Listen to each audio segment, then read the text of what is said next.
Entonces, trastornos de la función tiroidea, traté de hacer esta clase lo más acotada posible, ¿ya? Entonces, cuidado también porque como lo que hablamos, ¿cierto? Uno se va tan al callo que a veces como que cuesta un poquito integrar con algún vacío que uno puede tener de oficio. Entonces, si es que algo no va quedando claro, por favor ustedes metan la cuchara y nos ponemos a explicar, ¿ya? Voy a hablar al tiro entonces de alteraciones de la función tiroidea, ¿ya? Que tienen que ver entonces básicamente para nosotros, ¿cierto? Con los cuadros de hiper o hipotiroidismo, ¿ya? Aunque desde la fisiopatología casi no es relevante, digo casi, ¿cierto? El bocio también lo podemos considerar aquí. Y también, ¿cierto? Nos vamos a encontrar con alteraciones de tipo subclínica, ¿ya? Esto me imagino que lo del bocio, me imagino que ustedes lo saben por semio, ¿cierto? Tiene que ver con un aumento de volumen de la glándula, independiente de cuál sea el nivel de funcionalidad que ella tenga, ¿sí? No nos importa si la glándula está hiperfuncional o hipofuncional, o si estamos en presencia de un paciente eutiroideo, ¿sí? Lo que importa es que esté aumentada de volumen, ¿ya? Hay varias causas que nos permiten explicar bocio, pero la más importante tiene que ver con estimulación por TSH, ¿cierto? O un agente similar a TSH, ¿ya? Y la principal causa es la deficiencia de yodo.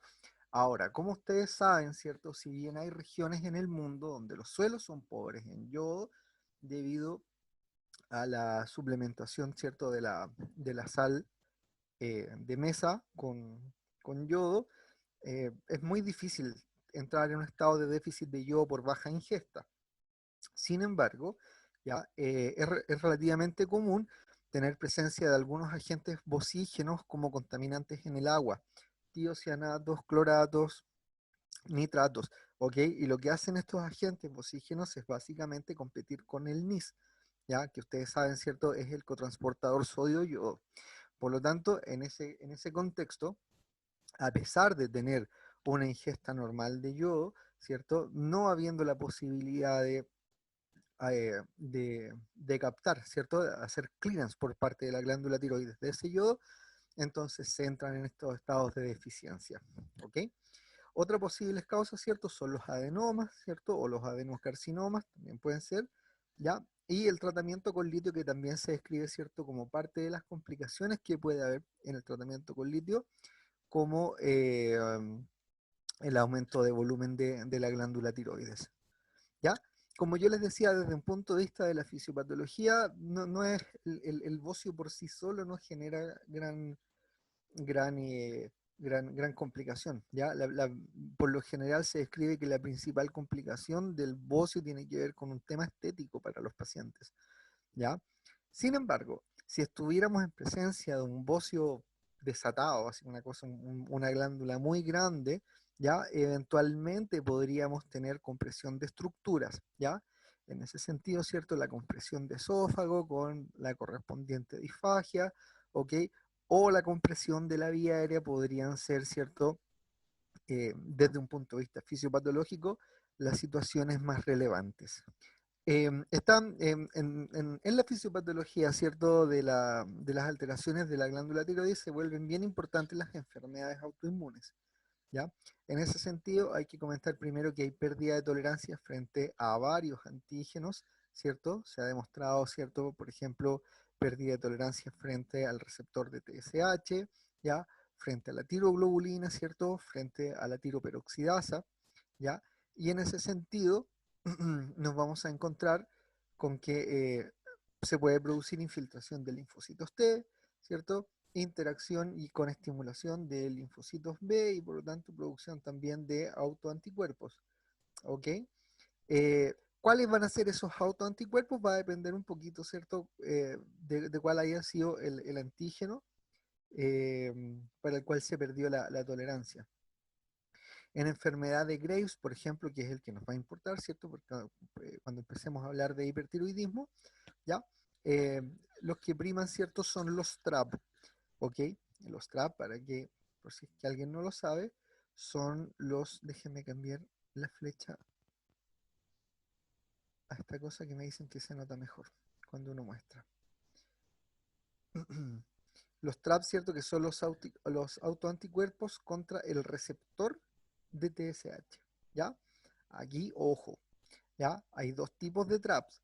Están los traps, ¿cierto?, que estimulan al receptor, ya que se unen al receptor y lo estimulan de manera permanente, y están los traps que se unen al receptor pero que lo bloquean, no lo permiten interactuar con la TSH, ¿ya? En laboratorio se mide los traps como conjunto, ya no nos dice cuál es la subfracción que está aumentada, si los que estimulan o si los que bloquean. Por lo tanto, no hay una buena correlación entre el nivel de anticuerpos que hay en sangre versus la clínica que tiene el paciente, ¿ya? Dentro de las pruebas de laboratorio para evaluar la función tiroidea, ¿cierto? Nos encontramos con las dos principales, que son la medición de la TSH y la T4 libre, ¿ya? Recuerden que las hormonas tiroideas, ¿ya? Al ser lipofílicas, circulan unidas a proteínas, ¿ya? Eh, Hay una, ¿cierto? Que no es la única, pero la principal, ¿cierto? Es la TBG, en el caso de las hormonas tiroideas, que es la globulina de unión a hormona tiroidea, ¿ok? Y más o menos un 99% de la hormona circulante, ¿ok? Circula, valga un poco la redundancia, ¿cierto? Unida a esta TBG. De todas maneras hay albúminas y algunas prealbúminas que pueden participar en el transporte en sangre de hormona tiroidea, ¿ok? Y esta fracción unida a proteína, ¿cierto? Está en equilibrio químico con la fracción libre, ¿ya? Solamente para que nos recordemos. Sin embargo, recuerden también que desde un punto de vista fisiológico, la hormona importante es justamente la hormona libre, porque esa es la que tiene capacidad de entrar a la célula, interactuar con las desйodasas, ¿cierto? Con la isoforma 2, con la desйodasa 2, que es finalmente quien la va a transformar en T3 y por lo tanto la fracción libre de la hormona es la que puede eventualmente cumplir su efecto biológico. ¿Ya? ¿Cierto? Autoanticuerpos tiroides, ¿cierto? También eventualmente se puede medir, como habíamos comentado, ¿cierto? Em, los anti-TPO, ¿ya? También suelen medirse. Pero tengan cuidado porque hay un porcentaje de la población sana que normalmente va a tener aumentado un poquito el anti-TPO, ¿ok? Por lo tanto, si se pide el anti-TPO a todos los pacientes, ¿cierto? Finalmente vamos a estar sobreestimando la población ya de pacientes con patología tiroidea y no necesariamente ya, porque no necesariamente sus individuos lógicamente van a tener trastornos de ya la función de su glándula tiroides. Ya entonces, eh, no es muy, no es muy específica, perdón, ya la prueba del TPO, por eso no se le pide a todo el mundo. Antitiroglobulina, ¿cierto? Antirreceptor de TSH, como ya habíamos comentado, que eran los TRAP. Vamos entonces. Vamos a empezar hablando de hipertiroidismo y de tirotoxicosis, ¿ya? Lo primero que vamos a decir es que hay que tener cuidado porque no son lo mismo. El hipertiroidismo se refiere al aumento de las concentraciones plasmáticas de hormona tiroidea, ¿ok? Con o sin mayor actividad de la glándula tiroides. La tirotoxicosis hace referencia al cuadro clínico causado por ese aumento de hormona tiroidea, ¿ya? Entonces, la tirotoxicosis es el evento clínico, el hipertiroidismo tiene que ver con el examen, ¿ya? Con el perfil tiroideo del paciente, ¿ya? Cuidado que se los tienen que haber comentado en semio, hipertiroidismo no es un diagnóstico en sí mismo, ¿ok? Hay un sinnúmero de condiciones que pueden generar hipertiroidismo. Entonces, cuando el día de mañana les llegue un paciente, ¿cierto? Y sus exámenes sean indicadores de hipertiroidismo, no podemos simplemente decirle a la persona que tiene hipertiroidismo y quedarnos ahí, ¿ya? Hay varias clasificaciones, ¿ok? Según el mecanismo fisiopatológico, ¿cierto? Las podemos clasificar como primarias, secundarias o terciarias, ¿ya? Eso tiene que ver un poquito con el eje hipotálamo-hipófisis tiroides, en este caso, ¿ok? Si la patología se ubica o si la alteración primaria se ubica a nivel de glándula tiroides, vamos a estar en presencia de un hipertiroidismo primario, ¿ok? si la alteración que conduce al hipertiroidismo tiene que ver con un trastorno a nivel hipofisiario, va a ser un hipertiroidismo secundario, ¿ya? Y, ¿cierto? Lo más raro, pero eventualmente también podría ser, si es que fuese una condición a nivel hipotalámico, estaríamos hablando de un hipertiroidismo terciario, ¿ya? Lo cual es súper importante saber, ¿cierto? Identificar para después pensar en los diferenciales, ¿cierto? Para ese paciente, porque de acuerdo obviamente a los diferenciales que tengamos, vamos a ir a pedir determinadas pruebas diagnósticas, ¿ya? Eh, Otra clasificación es según la captación de yodo radioactivo, ¿cierto? Hay algunos hipertiroidismos que captan, otros que no captan yodo radioactivo, ya, según la dependencia de TSH, ¿cierto? Algunos son crónicos, ya, la mayor parte son crónicos, pero eventualmente también podrían ser hipertiroidismos transitorios, ya. Y, ¿cierto? Algunos que se producen también por el fenómeno de Job-Basedow. No. A ver, el Job-Basedow tiene que ver con lo siguiente. Implica, ¿cierto? Por lo general, el fenómeno de Job-Basedow se da en Ah, pacientes que tienen una glándula tiroides previamente alterada, ¿ok? sí, Con una baja producción de hormona tiroidea. perdón, estoy ¿Qué es lo que transmitiendo. ocurre? Me tiene loco el de arriba de la cuestión. Perdona, chao, chao. Está el doctor y pensé que iba a decir algo. Lo que ocurre en estos pacientes con patología tiroidea previa, que en general tienen baja producción de hormona tiroidea, es que se sobreexpresan, ¿ok? Las enzimas responsables de la producción de hormona tiroidea, ¿ya? Sin embargo, eso no necesariamente se va a traducir en un aumento en la producción de hormonas, ¿ya? Pero la maquinaria está aumentada. ¿Qué ocurre cuando a ese individuo se le aumenta o cuando ese sujeto tiene un aumento en la ingesta de yodo? Ese yodo que vaya a ser captado por la glándula tiroides, ¿cierto? Va a ser rápidamente derivado por esta mayor maquinaria, ¿cierto? Por esta maquinaria metabólica sobreexpresada, y entonces vamos a tener un aumento ya bien importante en la síntesis de hormona tiroidea, ¿ya? Ese es el Job-Basedow, ¿ya? Entonces, hay tirotoxicosis con hipertiroidismo, ¿ya? Em, por lo general cuando hablamos, porque puede haber tirotoxicosis sin hipertiroidismo también, aquí es en este caso estamos haciendo referencia a que este aumento, ¿cierto?, en la concentración a este aumento de la concentración de hormonas tiroideas en sangre se debe a una un mayor trabajo en la glándula, ¿ya? En ese sentido, la enfermedad de Graves es la causa más importante, ¿ya?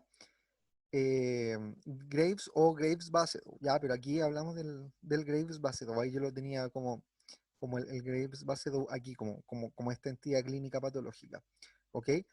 Reconoce un componente genético, ya, pero con baja penetrancia. Eso quiere decir que aunque esté el gen, no necesariamente implica que se vaya a expresar ya la patología, ya. Hay un componente no genético también que tiene que ver, ¿cierto?, con la presencia de estrés emocional, ¿sí? El hábito tabáquico, ¿sí? Afectando, ¿cierto?, más a mujeres esta condición. Algunos gatillantes, ¿cierto? Para esta enfermedad de Graves-Basedow o enfermedad de Graves a secas, ¿sí? Eh, Hormonas sexuales, ¿cierto? Principalmente estrógenos, como ya habíamos comentado, ¿cierto? Por eso la asociación con mujer, ¿ya? Actividad defectuosa del cromosoma X, ¿cierto? Infecciones con Yersinia enterocolítica, ¿cierto? La deficiencia de vitamina D y de selenio, ¿ya? El daño de la glándula tiroides por un sinnúmero de agentes, podría ser trauma, podría ser el mismo yodo, ¿cierto? U otros, ¿ya? Y el uso de drogas inmunomoduladoras también se ha descrito como factor de riesgo o como gatillantes de esta condición, ¿sí? Otras causas de tirotoxicosis con hipertiroidismo: bocio nodular tóxico, ¿cierto? Un adenoma tóxico solitario, ¿cierto? Que no dé para bocio, ¿ya? Inducido por tirotrofina, ¿ya? Y aquí, ojo también, ¿cierto? Incluso algunas neoplasias, ¿ya? Algunos tumores trofoblásticos, ¿ya? Que producen HCG, que estructuralmente parecía TSH, también podrían generar ya esta tirotoxicosis con, con hipertiroidismo. Un agente farmacológico que está bien asociado a la patología de tiroides es un antiarrítmico que es amiodarona, ¿ya? Eh, Ahora, ojo, en algunos casos amiodarona se va a asociar a cuadros de hipertiroidismo ¿ok? Y en otros casos se va a asociar a cuadros de hipotiroidismo, ¿ya? Eso ahí lo vamos a ir viendo a lo largo de la presentación, ¿ya? El consumo de amiodarona, ¿cierto? Está asociado a un exceso en el aporte de yodo al individuo, ¿sí? El tratamiento promedio entonces aporta 75 miligramos de yodo, eh, de yodo orgánico, ¿sí? Eh, ok, y los requerimientos de yodo en general son bastante bajos, ¿ah? Están por ahí por los 2 3 miligramos diarios, es poquito lo que se necesita, ¿ya? Eh, 37% de los 200 miligramos de la amiodarona, ¿cierto? Del compuesto que uno consume o que se consume, eh, es yodo, ¿cierto? Más de un tercio. Entonces es muchísimo. Y ese yodo, ya lo que ocurre, ¿cierto? Es que, por ejemplo, genera inhibición de algunas isoformas de las de iodasa, ¿ya? El compuesto en sí mismo tiene similitud con T3, ¿cierto? ¿Ya? Por lo tanto, a través de ese mecanismo también podríamos tener un poquitito de, ¿cierto?, estimulación de los receptores. Y aquí viene una cosa que es súper chora y que tiene que ver con lo siguiente. Cuando la glándula tiroides capta mucho yodo, ¿cierto? Y ustedes saben, el yodo es captado como I menos, ¿cierto? En su forma yoduro, pero dentro de la glándula, ¿cierto? En el interior del coloide, la tiroperoxidasa agarra ese I menos y lo lleva a I cero, a yodo neutro. Y ese yodo neutro es súper reactivo, ¿ok? Por lo tanto, frente a una acumulación de ese yodo neutro, ¿ok? Se puede producir destrucción de algunas células, ¿cierto? De algunos folículos de la glándula tiroides, y entonces se va a producir liberación masiva de hormona tiroidea, ¿ya? Y de esta manera entonces hablamos nosotros de una condición que es la tirotoxicosis inducido por amiodarona, ¿ya? Condición que se da más en hombres que en mujeres. Hay de dos tipos básicamente, un tipo uno y un tipo 2, ¿ya? Eh, Miren, el tipo uno en pacientes con patología tiroidea subyacente, ¿cierto? Un Graves latente, un bocio nodular, a través del fenómeno este que habíamos comentado, el Job-Basedow, ¿ya? Ahí sí tendríamos, si ustedes se fijan, un hipertiroidismo verdadero, ¿ya? En este caso, inducido por el aumento de la ingesta de yodo. Se da más en pacientes deficitarios de yodo y con nódulos tiroides que han perdido capacidad de autorregulación. La tirotoxicosis inducida por amiodarona tipo 2, el AIT, le vamos a decir desde ahora en adelante para no dar toda la lata, ¿ya? El mecanismo, ¿cierto?, del hipertiroidismo tiene que ver con la destrucción, ¿cierto?, de la glándula por los efectos tóxicos del yodo, ¿ya? Y ahí en el fondo se generaría una tiroiditis destructiva. ¿Estamos? ¿Ya? Hay una tercera forma, ¿cierto?, que es una forma mixta que tiene un poquito de cada una, ¿ya? Pero estas son como las formas más clásicas, las que tienen que Doctor, manejar. Tirotoxicosis sin hipertiroidismo, ¿cierto? Lo que estábamos hablando. Son generalmente temporales estas, ¿cierto? Podríamos tener tiroiditis, ¿ya? Dice generalmente, claro, si hay tiroiditis vamos a tener destrucción, pero hay que ver cuál es el grado de destrucción, ¿cierto? Y ahí en ese caso podría ser permanente también, ¿ya? Tiroiditis silente, ¿cierto? Posparto, subagudas, ruptura de folículos, ¿cierto? A consecuencia de un trauma, ya por radioterapia, ¿ok?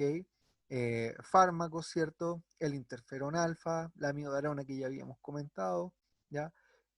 Tirotoxicosis exógena, ¿cierto? Y iatrogénica. El doctor Rossi en esta parte siempre comenta que hay gente que opta por consumir hormona tiroidea para aumentar su tasa metabólica y bajar de peso más rápido, ¿ya? No lo hagan, por favor, pero, ¿ya? No es del todo infrecuente que ocurra, ¿ya?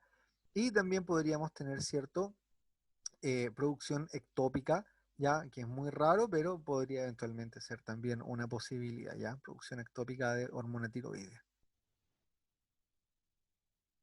ya.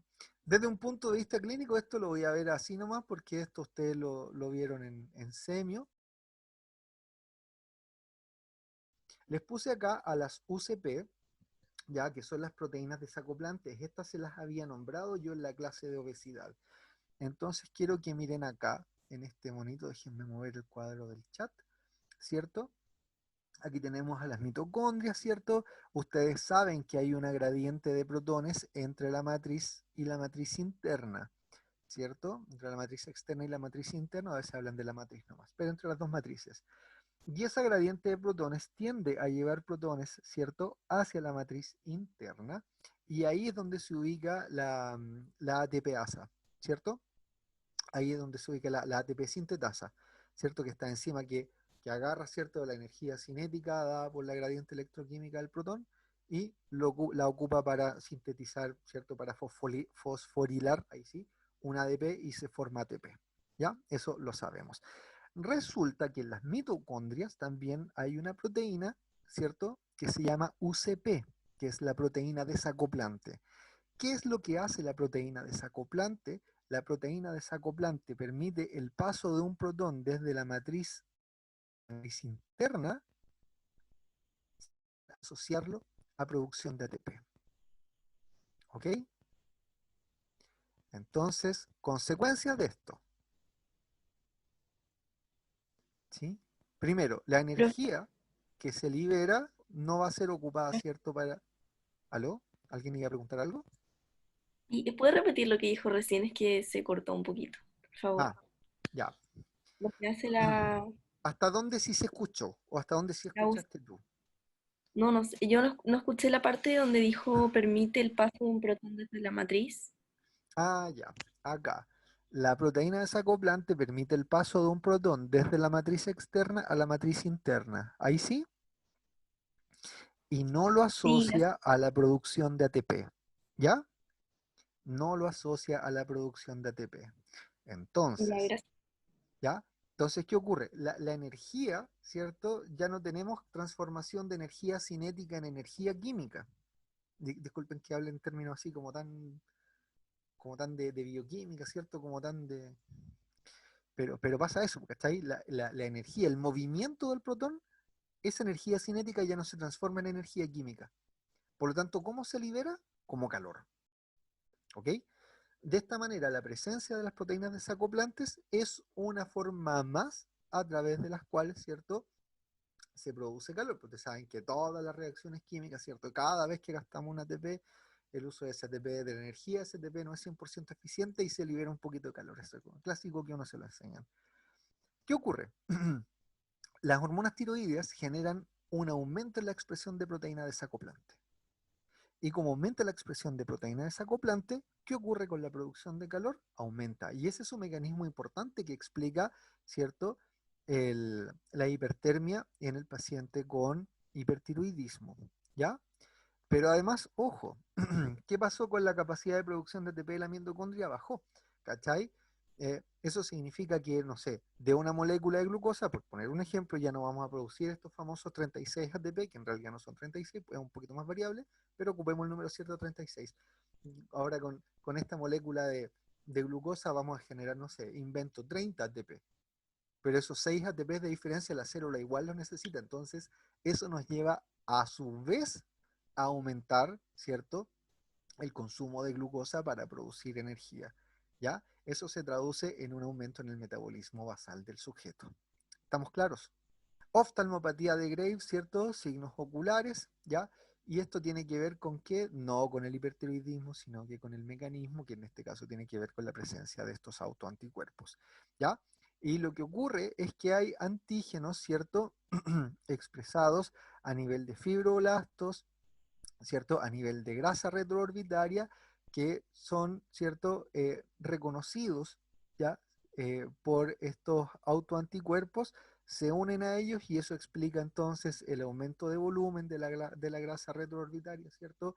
Con desplazamiento del globo hacia anterior, la proptosis, ¿cierto? Posteriormente la exoftalmia que se puede eventualmente también producir. ¿Ok? Pero también, ¿cierto? Estos fibroblastos están infiltrando la musculatura de los músculos extraoculares, valga un poquito la redundancia, ¿ya? Y a través de ese mecanismo también podemos explicar contracturas de músculos extraoculares, ¿ya? Por eso a veces ya se pueden producir un poquito de estrabismo en estos pacientes. Y hay un músculo que es el músculo de Müller, ¿cierto? Que unas fibras parasimpáticas que están aquí en el elevador superior del párpado, ¿ya? Eh, y a través de la mayor actividad, ¿cierto? De ese músculo con fibras simpáticas, ¿ok?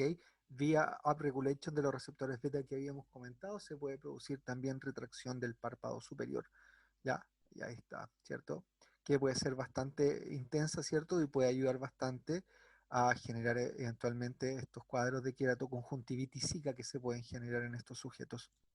¿Ya? De hecho, muchas veces lo que se tiene que hacer con estos pacientes es suturar los párpados, ¿ya? Para evitar, ¿cierto? Que el globo, la parte anterior del globo que expuesta a daño, ¿cierto? Por no tener lágrimas.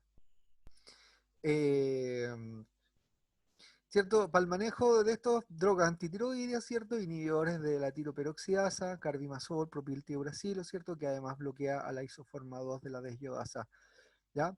Solución saturada de yodo, ¿cierto? Vía Wolff-Chaikov, porque ahí ¿cierto? Como habíamos visto, eh, disminuiría ¿no? Disminuye, ¿cierto? La actividad de la maquinaria metabólica y por lo tanto también podría ocuparse como una medida terapéutica, ¿ya? Por supuesto que va a depender mucho de cuál sea la causa, la patología de base que esté generando el hipertiroidismo, ¿ya? Cirugía también puede ser, ¿cierto? Radioterapia, ¿cierto? El yodo radioactivo ahí, que es como el mejor ejemplo ¿sí? De medicina nuclear, que se ocupa en algunos de estos pacientes, ¿cierto? En términos sintomatológicos, el beta bloqueo puede ser importante también para disminuir efectos cardiovasculares indeseables, ¿cierto? Eventualmente también el tremor esencial, ya que puede estar súper aumentado. ¿Mm? Si nos vamos para el otro lado, el hipotiroidismo implica una baja en la producción o en la acción de hormonas tiroides, ¿cierto? De acuerdo a su mecanismo fisiopatológico también puede ser primario, secundario, terciario, ¿ya? Según su temporalidad, ahora ya pueden ser permanentes o temporales, ¿cierto? Al igual que lo que habíamos visto, ¿cierto? Y en relación a sus causas, inflamación autoinmune, esto es lo que se tienen que saber sí o sí, ¿ya? Porque es la principal causa, ¿ya? Lo que antes se llamaba, ¿cierto? Tiroiditis de Hashimoto, que hoy en día, como ya no le gusta a la gente usar nombres propios, le llaman tiroiditis linfocítica crónica, ¿ya? Deficiencia de yodo, ¿cierto? Contaminantes en el agua, ya lo habíamos dicho, tiroidectomía, ¿ya? Radioyodo, ¿sí? Porque el radioyodo, ¿cierto? Va a generar mucho estrés oxidativo con destrucción de la glándula, algunos fármacos, tiroiditis postparto subaguda, ¿cierto? Hipotiroidismo congénito, qué sé yo. Manifestaciones clínicas, ¿cierto?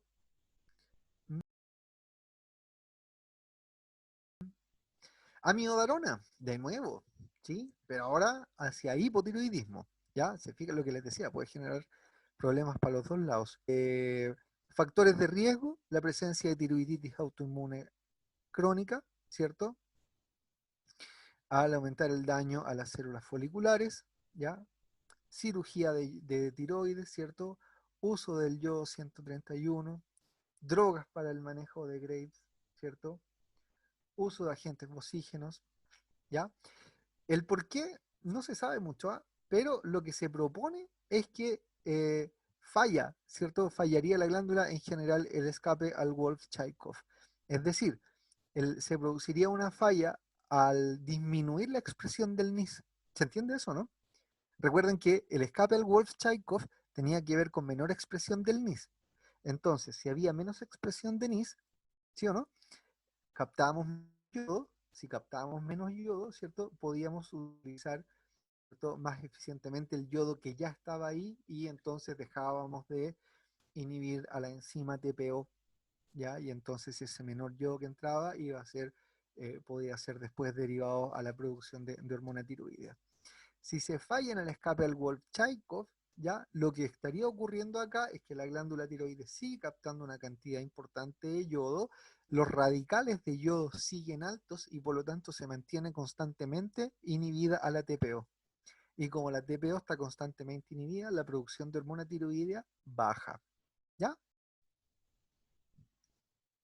¿Quedó claro, no? Sí, doctor. Sí, está ¿Sí? claro. Buena, gracias, bacán. ¿Ya? Se ha descrito que podría haber en algunos casos ya resolución espontánea incluso en estos pacientes. ¿Ya? Yo les había dicho entonces que la principal causa de hipotiroidismo es la tiroiditis linfocítica crónica. Bioquímica clínica, ¿cierto? Presencia de autoanticuerpos, ya T3, T4 disminuido, ya TSH va a estar aumentada cuando es primario, ¿se entiende por qué o no?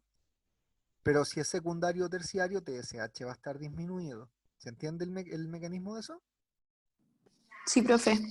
¿Sí? Ya, ¿cierto? Entonces eso es importante ver el, mirar el perfil tiroideo, ¿cierto? Para luego ir a plantearse los diferenciales, ¿ya? Aumento de T3, T4 de y TSH disminuida o normal, ¿cierto? Cuando hay resistencia, eventualmente, esta es otra posibilidad, ¿sí?